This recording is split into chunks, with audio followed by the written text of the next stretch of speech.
Hello दोस्तों, स्वागत है आप सभी का एग्जाम बी में। आज है 29 अप्रैल और 29 अप्रैल की मेन जो यहाँ पे न्यूज़ है या फिर जो आपके एमसीक्यूज है, इंपॉर्टेंट है आपके एग्जाम्स के लिए, वो सभी के सभी मैं यहाँ पे लेके आ गया हूँ। साथ ही साथ में हम लोग स्टैटिक जीके भी करेंगे और ये स्टैटिक जीके आपकी जीके को इम्प्रूव करेगा, इंक्रीज करेगा। चलिए, पहला क्वेश्चन है, which company has inaugurated India का पहला मल्टीपर्पज, जिसमें आपका कंबाइंड हीट एंड पावर दोनों होगा, ये दोनों तरीके होते हैं, जिससे ग्रीन हाइड्रोजन प्रोजेक्ट चलता है। ग्रीन हाइड्रोजन की टेक्नोलॉजी क्या होती है मैं आपको अभी बताऊंगा। तो ये हिमाचल प्रदेश में इनॉग्रेट किया गया है। किसके द्वारा किया गया है? SJVN के द्वारा लॉन्च किया गया है। देखो, ये लॉन्च करती हुई है। अब यहाँ पे ध्यान दो, देखिए कितने टाइप के जो कलर्स होते हैं वो कई टाइप्स के होते हैं ग्रीन हाइड्रोजन को बनाने में। तो यहाँ पे ग्रीन हाइड्रोजन का यूज हम किस में करते हैं? जब हम विंड का, सोलर का, हाइड्रो, जियोथर्मल, टाइडल वेव्स का, जो नेचुरल चीजें हैं उनका यूज कर कर हम एनर्जी प्रोड्यूस करते हैं, that is called green hydrogen. Purple pink hydrogen का हम इलेक्ट्रोलिसिस के द्वारा न्यूक्लियर एनर्जी का हम लोग यूज करते हैं। येलो हाइड्रोजन में मिक्स करते हैं ग्रिड एनर्जी का या किसी और चीज का, जो कि एक कन्वेंशनल तरीका है। तो ये है इलेक्ट्रिसिटी का, यहाँ पे इलेक्ट्रिसिटी यूज होती है। अब यहाँ पे यूज होता है फॉसिल फ्यूल, जो खत्म हो सकता है एक टाइम के बाद। ब्लू एनर्जी में नेचुरल गैस, ओके। टर्क्वाइस तो ये आपका प्रोलिसिस, ग्रे में आपका नेचुरल गैस, ब्राउन और ब्लैक हाइड्रोजन में गैसिफिकेशन होता है। ब्राउन कोल का यूज होता है, ब्लैक कोल का यूज होता है, किसको जनरेट करने के लिए? ग्रीन हाइड्रोजन टेक्नोलॉजी को जनरेट करने के लिए, स्टोर करने के लिए, और भी बहुत सारी चीजें हैं ऐसी जहां पे आपको बहुत सारी चीजें देखने को मिलती हैं। तो ये कलर्स एग्जाम में याद रखना। ये पिंक वाला बहुत आता है कि इसका यूज हम किस लिए करते हैं? न्यूक्लियर एनर्जी में करते हैं, ओके। और ये ब्लू वाला भी आता है जब हम नेचुरल गैस रिफॉर्मिंग का यूज करते हैं एनर्जी को बनाने के लिए, ग्रीन एनर्जी को बेसिकली। तो ये एग्जाम्स में आते हैं। दूसरा है, कौन सी कंपनी ने रिसेंटली आरबीआई का अप्रूवल लिया है ताकि वो पेमेंट एग्रीगेटर के रूप में काम कर पाए?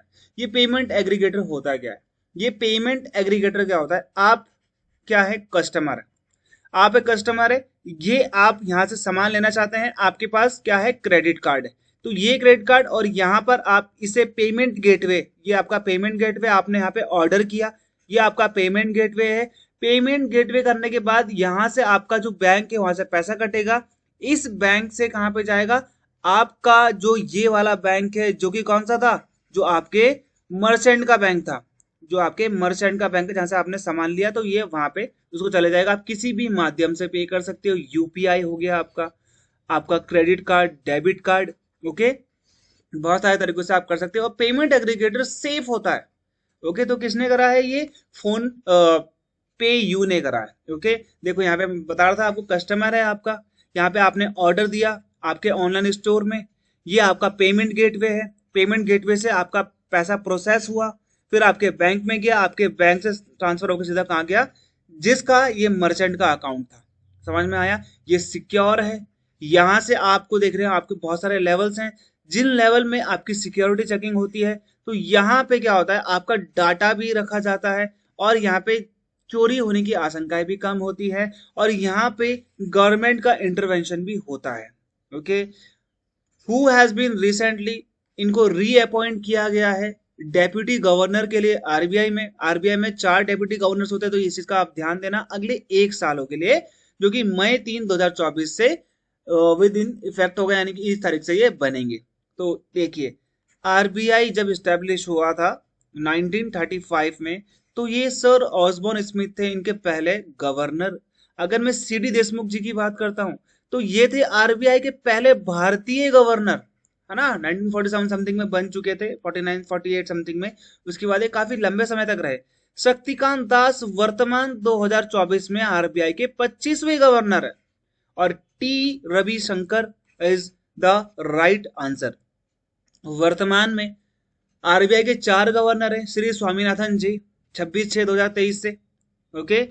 टी रविशंकर, ये मैंने आपको बताया था, ओके। ये अभी से अभी तक है, इनका 1 साल का टेन्योर और एक्सटेंड कर, इन सभी का वैसे जो टेन्योर था एक्सटेंड करा गया था।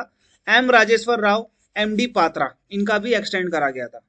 अब यहाँ पे मैं आपको बता रहा था गवर्नर्स की लिस्ट, पहले थे ऑसबॉर्न स्मिथ, सेकंड थी जेम्स टेलर, ये एग्जाम में बहुत बार आता है। सीडी देशमुख तीसरे थे और भारतीय थे पहले। बेनिगल रामाराव, ओके ये आप ध्यान देना। बी रामाराव, ये बहुत इंपॉर्टेंट नाम है आप लोगों के लिए। बेनिगल रामाराव भी आरबीआई के गवर्नर थे और वर्तमान में शक्तिकांत दास, इससे पहले उर्जित पटेल, रघुराम राजन, डी सुब्बाराव, वीआईवी रेड्डी, बिमल जलान, सी रंगराजन, ये भी आप लोगों ने याद रखना है। मनमोहन सिंह भी बहुत इंपॉर्टेंट है क्योंकि ये बने थे भारत के प्रधानमंत्री, ये एकमात्र ऐसे आरबीआई के गवर्नर जो प्रधानमंत्री बने, है ना, ये चीज आपको यहाँ पे ध्यान देनी है।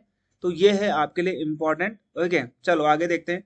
रिसेंटली 12वां इंटरनेशनल मीटिंग हुई हाई रैंकिंग ऑफिशियल्स की जो रिस्पॉन्सिबल है सिक्योरिटी मैटर्स के लिए। तो ये कहाँ पे हुई है? तो ये हुई है सेंट पीटर्सबर्ग में, रशिया में। अब रशिया का मैप देखते हैं हम लोग। रशिया का वो वाला भाग जहां पे आपको सिर्फ बर्फ देखने को मिलती है, तो ये वाला एरिया है ऊपर वाला, जिसे हम लोग बोलते हैं साइबेरिया। और ये साइबेरिया में दुनिया का सबसे आप बोल सकते हो ठंडा स्थान है वर्ख्यांस। अब अलग अलग बुक में आपको अलग अलग नेम भी देखने को मिल जाएंगे। अब एक चीज याद रखना आप, जो ये रशिया है, रशिया आपका आधा तो नहीं बोलेंगे, थोड़ा बहुत पार्ट इसका यूरोप में है, ये वाला पार्ट इसका एशिया में है, दुनिया की सबसे बड़ी कंट्री है। 12 टाइम जोन्स यहाँ पे आपको दिखेंगे, यानी कि दुनिया में सबसे ज्यादा टाइम जोन्स वाला देश भी यही है। अब यहाँ पे ना यूरोप वाले पार्ट को और एशिया वाले पार्ट को अलग करता है यूराल माउंटेन, ये एग्जाम में आता है। और यहाँ पे एक सबसे लंबी नदी है इनकी, दैट इज वोल्गा रिवर, और ये कहाँ पे आकर गिरती है? कैस्पियन सी में आकर गिरती है, ये भी एग्जाम में आता है। यहाँ पे आपको ये मिल रहा है लेक बैकाल। लेक बैकाल दुनिया की सबसे बड़ी झील है in term of fresh water, यानी कि दुनिया का 20% जो फ्रीज वाटर है, यानी कि अनफ्रोजन वाटर जो है, फ्रीज नहीं बोलेंगे, अनफ्रोजन वाटर जो है वो यहाँ पे स्टोर है। Okay according to the volume की मैं यहाँ पे बात कर रहा हूँ। चलो अगला है इंडिया का जो पासपोर्ट है वो कौन सा चीपेस्ट पासपोर्ट है, यानी कि इंडिया का पासपोर्ट रखने में ज्यादा पैसे आपके नहीं लगेंगे, तो वो है सेकंड। ओके सेकंड सबसे चीपेस्ट पासवर्ड है, पासवर्ड नहीं पासपोर्ट है। और अगर मैं फर्स्ट रैंक की बात करूं तो यूएई का जो पासपोर्ट रखने में आपको ज्यादा पैसे नहीं लगेंगे, आपको मतलब जो वहां के नागरिक है। तो दुनिया का सबसे महंगा पासपोर्ट किसके पास है भाई? तो वो है मैक्सिको के पास। यहाँ पे कम से कम $10,000 समथिंग पर ईयर पे करना पड़ता है अगर आपको यहाँ का पासपोर्ट रखना है, तो आपको का मतलब है वहां के नागरिक को। मैंने यूएई की बात करी, यूएई के लिए ये वाला क्षेत्र पानी वाला है पर्शियन गल्फ, ये वाला है गल्फ ऑफ ओमान, यहां पर है रेड सी, यहां पर है आपका गल्फ ऑफ एडन, अदन की खाड़ी। अच्छा जब दो पानी की वाटर बॉडीज को आपस में एक छोटी नैरो वाटर पैसेज जोड़ता है, उसे हम बोलते हैं जल मंडरू मध्य, यानी कि स्ट्रेट बोलते हैं। एक यहाँ का स्ट्रेट और यहाँ का स्ट्रेट एग्जाम में आता है। ये भी आता है किसको जोड़ता है? तो ये तो हो गया स्ट्रेट ऑफ हार्मूज, ये आता है एग्जाम में, स्ट्रेट ऑफ हार्मूज। यहाँ पे आता है बब अल मंदीब, ये एग्जाम में आता है। यूएई की राजधानी अबू धाबी की बात करते हैं। अच्छा यूएई में कितने स्टेट है? तो यूएई को 7 स्टेट ने मिलके बनाया था। देखो यहाँ पे बताता हूँ, शारजा, ओके शारजा हो गया, अबू धाबी, दुबई, ओके फरजा बोलते हैं, है ना। 4 मैंने आपको बता दिए, 3 आप लोगों को सर्च भी करने हैं, जद्दा भी बोल सकते हो आप लोग, ऐसी कोई बात नहीं है। आईपीएल हुआ था ना, तो आईपीएल में बहुत सारी कंट्री, शारजा में आपने देखा होगा बहुत बड़ा मैच भी हुआ था। तो यूएई आपके लिए इसके लिए फेमस है, किसके लिए? गोल्ड सूख, यहाँ पे बहुत बड़ा गोल्ड का क्या है, एक तरीके से आप बोल सकते हो यहाँ पे बहुत बड़ा गोल्ड का मार्केट भी है। चलो अगला है, कौन सी कंट्री में संघाई यानी कि एससीओ की डिफेंस मिनिस्ट्रियल मीटिंग कंडक्ट करी गई 26 अप्रैल को? कौन से देश में करी गई? कजाकिस्तान में करी गई भाई। अच्छा अगर मैं यहाँ पे एससीओ की बात करता हूं तो 2001 में ये स्टैब्लिश किया गया था। किन 2 कंट्री ने? चाइना और रशिया ने स्टैब्लिश किया था।